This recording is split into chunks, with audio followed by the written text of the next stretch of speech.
The 2000s ushered in major cultural shifts, and with them, a wave of era-defining celebrities who endured into the 2020s. But for some of these stars, their stories ended far too soon, often under tragic and sometimes mysterious circumstances.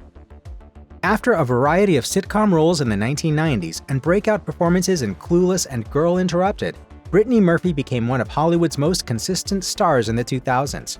She voiced Luann Platter on King of the Hill and had leading roles in 8 Mile, Just Married, Uptown Girls, and Little Black Book.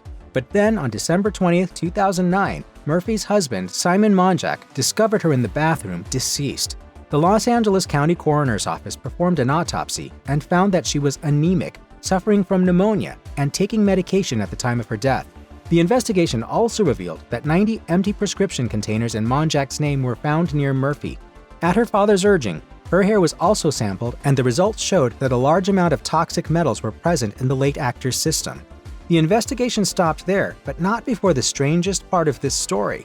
5 months after Murphy's death, Monjack also died of pneumonia and anemia in the same house. Anne Heche spent much of the late 80s and 90s paying her dues with a bunch of supporting roles in movies and TV. But by the late 90s, she had really hit her stride, starring in Donnie Brasco, Volcano, I Know What You Did Last Summer, and 6 Days, 7 Nights in rapid succession. She spent much of the 2000s as a reliable television mainstay, thanks to her long stints in shows like Nip Tuck, Hung, and Everwood, as well as her own network dramedy, Men in Trees. She continued to regularly book acting gigs well into the 2020s, but that all came to a tragic end on August 5, 2022. That morning, Heche drove her Mini Cooper into a Los Angeles area apartment complex's garage before fleeing the scene and nearly hitting a pedestrian on the sidewalk. She then hit a Jaguar, drove away again, and then crashed into a 2-story house in Mar Vista. The crash quickly set the car and the building on fire, and dozens of firefighters came to the rescue. Heche was brought to a hospital and diagnosed with severe burns and injuries to her brain and lungs. She ultimately fell into a coma and was pronounced brain dead a week after the crash. 2 days later, the 53-year-old was taken off life support. Born Stephen Garrett in 1974, Static Major was the guy to work with if you were an R&B or hip-hop artist in the early 2000s. The producer, singer, and songwriter helped create the sound of the new millennium, writing songs for the likes of Aaliyah, Pretty Ricky, and Lil Wayne. His feature on Lil Wayne's Lollipop was probably his most successful effort, as the track went to #1 in 2008 and earned a Grammy for Best Rap Song. Sadly, he wouldn't live to celebrate those accomplishments. Static Major's very promising career was cut tragically short in February 2008 when he started to feel sick while back home in Louisville, Kentucky.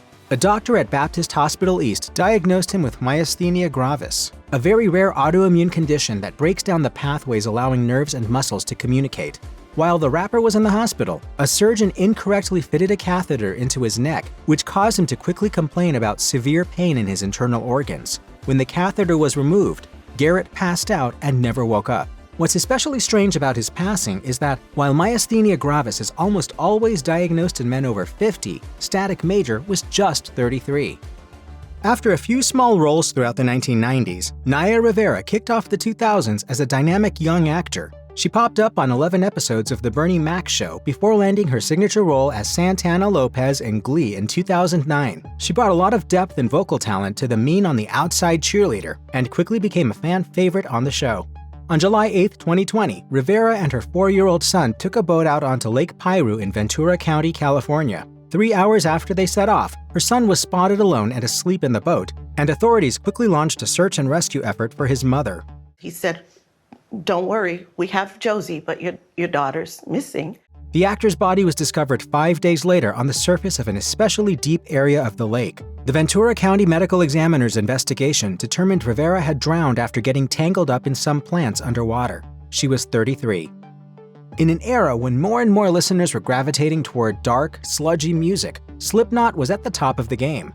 The jumpsuit-wearing band of headbangers were as well known for their grotesque masks and stage antics as they were for their thrashing brand of nu metal. And that's exactly how drummer Joey Jordison liked it. Jordison helped form Slipknot in the 1990s and went on to lead them into broad commercial success in the 2000s with the albums Iowa and All Hope Is Gone. But in 2013, he left the band citing personal reasons, though it turned out there was a whole lot more to the story than that. A year later, Jordison revealed he actually had transverse myelitis, a rare variant of multiple sclerosis, which severely impacted his motor function. Not only could he no longer drum at a professional level, the disease ultimately took away his ability to walk. An aggressive physical therapy program kept its progress at bay for a while, but he ultimately passed away from complications from the disease in July 2021 at the age of 46. As a crucial participant in the neo-soul movement of the early 2000s, Angie Stone broke through with emotional hits like Brother, Wish I Didn't Miss You, and No More Rain in This Cloud. Stone had been active since the late 70s when she formed the hip-hop-influenced funk trio The Sequence, but it would take until the early 2000s for her to really earn recognition as a solo artist. But once she really hit it big on her own, there was no stopping her. She and her band continued touring well into the 2020s until tragedy struck in early 2025. In late February, Stone played a Mardi Gras show in Mobile, Alabama before loading up the van and heading back home to Atlanta. Early the next morning, the van's driver lost control of the vehicle on Interstate 65, causing it to crash and tip over onto its side. Unfortunately, the driver of an oncoming semi-truck didn't see the wreckage and ran right into it. 8 of the passengers in the van were treated for minor injuries at a nearby hospital, but Stone wasn't so lucky. The 63-year-old singer was pronounced dead on the scene. She was the accident's only fatality. While Paul Walker's career started in the mid-1980s on shows like Highway to Heaven and Who's the Boss, it wasn't until the late 90s that he really became a star. Walker's performances in Pleasantville and Varsity Blues set him up for A-list stardom, and by the early 2000s, he was the face of the long-running and lucrative Fast and Furious franchise. He'd grown up driving fast cars, so playing an undercover cop tied up in the underground racing scene was a natural fit. I've always been like that. I've always had a lead foot. Contact the California Department of Motor Vehicles and they'll tell you. Sadly, that love for speed would ultimately lead to Walker's demise. On November 30th, 2013, he was riding in the passenger seat while his friend Roger Rodas sped through a residential area of Los Angeles at least 100 miles per hour. Sadly, Rodas lost control, causing the car to spin and hit several trees and a light pole before catching on fire. Walker suffered many broken bones in the crash, but his official cause of death was a combination of that trauma and severe burns. In the 2000s, more and more Native American filmmakers began telling their stories in movies, providing opportunities for Native American actors to hit the big screen. One of those actors was Misty Upham, a member of the Blackfeet Nation who earned acclaim for her performances in Dreamkeeper, Skins, Skinwalkers, and Frozen River. Despite her success, Upham struggled with her mental health and substance abuse, and treated her profound anxiety with alcohol and prescription drugs. She repeatedly needed psychiatric care for these issues and even attempted suicide. In October 2014, she was reported missing. Though it took over a week for authorities to issue a press release and alert the public of her disappearance, Upham's friends and relatives quickly began searching. Sadly, her remains were found at the bottom of a ravine, and the King County Medical Examiner's Office stated the cause of death was injuries to her head and torso, most likely due to a fall. A toxicology report revealed she'd been drinking heavily at the time of her death, but it was never determined whether or not she fell accidentally or on purpose. When she was coherent and she was herself, normally she's dead, I would never commit suicide. Pantera had their share of issues as a band, but that didn't stop them from becoming one of the most commercially successful thrash metal acts of all time. After they broke up in 2003, drummer Vinnie Paul and guitarist Dimebag Darrell Abbott started up a new band called Damage Plan. Abbott spent his final year recording and touring with Damage Plan, but before they could get too much momentum, things turned tragic. In December 2004, Damage Plan was performing in Columbus, Ohio, when 90 seconds into a show, an attendee opened fire in the venue. The gunman was Nathan Gale, a discharged Marine with a history of mental illness. He fatally shot Abbott along with 3 others before being killed by police himself. Dimebag Darrell was 38 years old. Steve Irwin might have been the most famous, likable, and influential figure to ever host a nature show, but he was much more than just the crocodile hunter. He was also a loving father and husband, a zookeeper, and a renowned expert on Australia's wild creatures. He produced and starred in a lot of documentary-style projects in the 2000s and met his demise in 2006 while working on a project about underwater life called Ocean's Deadliest. He was snorkeling in a shallow area of Australia's Bat Reef when he encountered a stingray. Now, stingrays generally leave humans alone, but this one felt threatened for some reason and attacked the animal handler. The stingray delivered several hundred strikes in a matter of seconds, puncturing Irwin's heart and lungs and forming a 2-inch gash across his chest. He was pulled out of the water, but an emergency medical team couldn't restore his vital functions. He was declared dead on the scene at age 44.